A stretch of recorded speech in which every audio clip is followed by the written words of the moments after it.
Hello guys, welcome back again sa ating programang The Action Mano at sa ating YouTube channel. Mega love shoutout po sa ating mga viewers Luzon, Visayas at Mindanao all over the world. Muli naman po tayo nagbabalik sa ating panibagong video at panibagong reaction mga kakamping, mga ka-action. So, gusto ko lang po pag-usapan natin itong nakaraang araw na balitang ito na isang Chinese at dalawang Filipino ang nahuli na itong Chinese ay nag-i-spy dito sa bansa natin at tumutulong ito ang dalawang Pilipino. Yan pong nakikita nyo po sa screen, yung dalawang Pilipino na nakatakip ang mukha. Alam nyo mga ka-action, mga kakamping, para sana sa akin, alisin na sana ang batas na tinatakpan itong mga nahuhuli, lalong-lalo na kung mabibigat talaga ang kanilang kasalanan. For awareness po sa ating mga Pilipino, para makilala po natin sila kung sino sila, para maging aware po tayo. Kasi mahirap po yan mga ka-action. Sila nga, hindi nga nahihiya na ginawa nila yan. Alam nyo mga ka-action, isa po itong pagtratraidor sa bansa natin. At masakit po ito dahil sila po ay Pilipino. Pero ano po ang ginagawa nila? Tumutulong sila sa Chinese na yan para mag-spy sa bansa natin. Kumbaga parang ayon sa report, parang nagmamapping po ito mga ka-action, mga kakamping sa bansa natin. Kumbaga inaalam siguro nila ang mga campsite. Tulad ng nangyayari ngayon mga ka-action na pabalik-balik ang Monter ship na malapit sa Zambales mga ka-action, natakil po natin yon. Tulad din ng mga drone na umabot na po ito sa San Pascual, Masbate, sa Cagayan, sa Ilocos Norte. Nakakabahala po ito mga ka-action ang mga nangyayari. So hindi po natin ito napukusan at mga mainstream media hindi po ito na masyado natakil, gawa ng nabisi po tayo sa mga rally. So kailangan po natin ito pag-usapan ito mga ka-action kasi nakakatakot po ito. Isipin nyo po kapwa natin Pilipino tumutulong para mag-spy dito sa parang naging tour guide po sila dito sa isang Chinese na yan mga ka-action, mga kakamping. At maraming salamat pala sa NBI at syempre sa AFP mga ka-action, mga kakamping. Okay, saludo po kami sa inyo. Maraming salamat po sa inyong pagmumonitor at nahuli nyo po ito.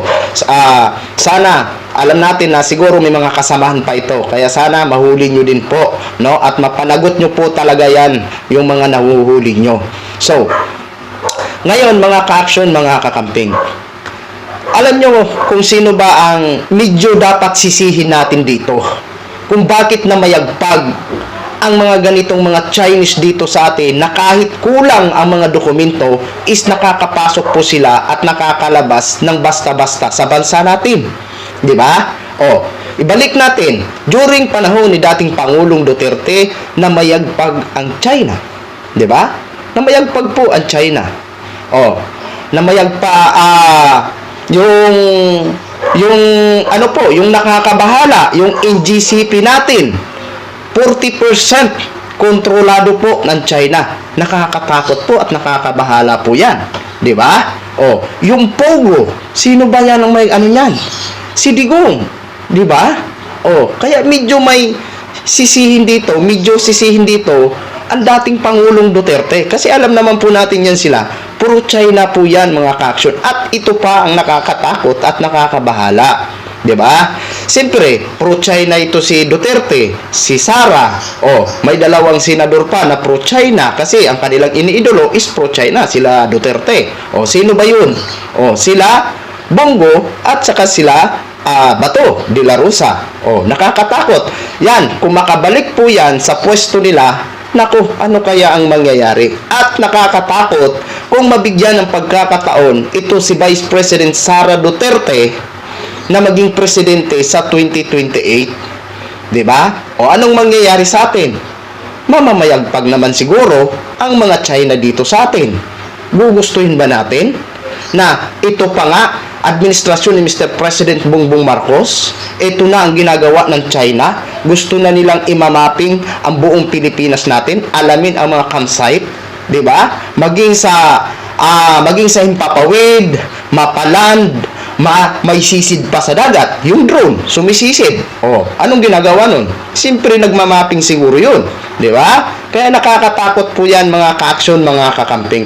O maging aware na kung may kahinala-hinala tayo ng mga nakikitang tao ng mga Chinese, kailangan natin talaga makipag-coordinate agad sa mga otoridad. Tayo po mismo na mga Pilipino ang magtulungan para sugpuin po ang mga ginagawa ng mga walang hiya ng mga Chinese dito sa bansa natin. So, eto po, mga ka-action, mga kakamping. May pahayag po dito si Senadora o may reaction si Senadora dito tungkol sa nahuli ng isang Chinese at dalawang Pilipino. Ayan po mga ka-action. Okay, ayan.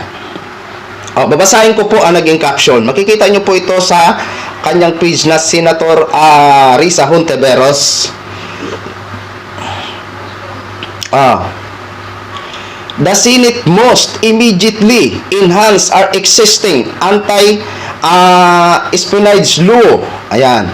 Habang patuloy na pabalik-balik ang monster ship ng China sa West Philippine Sea, dapat matiyak ng ating gobyerno na hindi natin hahayaan lang na napapaligiran na tayo ng mga espiya. I have long pledged the possible presence of Chinese spy, lalo na noong nagkaroon ng visa upon arrival o BUA SIM sa Bureau of Immigration na nagresulta sa pastillas scam. Napakaraming Chinese national ang nakapasok sa bansa without proper immigration check. Dahil dito, nitong mga investigasyon ng Senate Committee on Women tungkol sa Pogo, si Alice Go ay tinaguri ang agent of influence ng NICA. Allegations of self-confessed Chinese spy. She Zhang that Go is fellow spy have also not been put to rest. Government must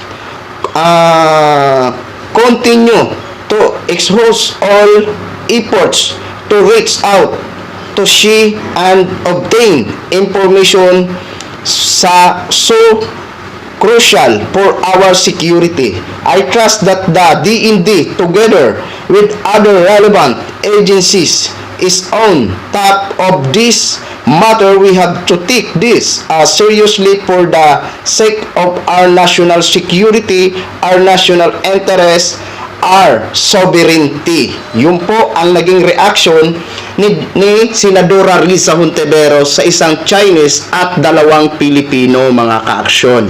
So, ito na nga po mga ka-aksyon, mga kakamping. Kailangan po talaga natin magsama-sama. No?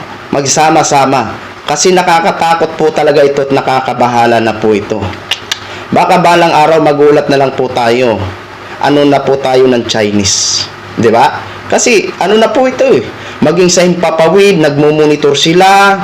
Maging sa dagat, sumisisid sila. Pati ba naman dito sa land, may mga spy pa rin nagmamapping ng bansa natin. 'Di ba? Kaya dapat sa atin na mga vloggers na gumagawa ng content ng mga political vlogger, sana po itong mga napaka-importante na dapat natin pag-usapan at bigyan ng mga magagandang sana tutukan nyo din po ito. Samahan nyo po kami, tayo na mga Pilipino, magtulong-tulong po tayo para makita ng gobyerno na kasama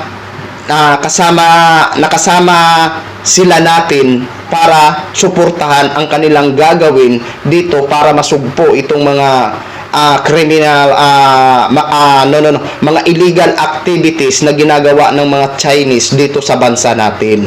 Yan po mga ka-aksyon. Kasi po, hindi lang po tayo muna puro rally, dapat itong mga importante na mga dapat natin pag-usapan kasi malay natin, habang tayo ay busy sa mga rally, ang tao ng Pilipinas, ang mga Chinese naman ay doon sila nakakaluwag para gumalaw at gumawa ng mga illegal activities dito sa Pilipinas, mga kaaksyon. Kaya sana magsama-sama po tayo dito sa problema na ito, sa usapin na ito, mga kaaksyon. Yan lang po, mga kaaksyon. Din-share ko lang po sa inyo kasi nakakatakot po ito once na halimbawa itong mga Chinese na mga opisyal natin ngayon ay mabigyan pa sila ng pagkakataon na makabalik pa sila sa kanilang pwesto. Nakakatakot na po ito, mga kaaksyon, mga kakamping. Kaya sana sama-sama tayong tuldukan na ang mga tao na walang pagmamahal sa sariling bansa natin. Yun lang po. Maraming salamat sa ating mga viewers Luzon, Visayas at Mindanao all over the world. Ako po ang inyong lingkod, si The Action Man. Have a good day, everyone. We're beautiful.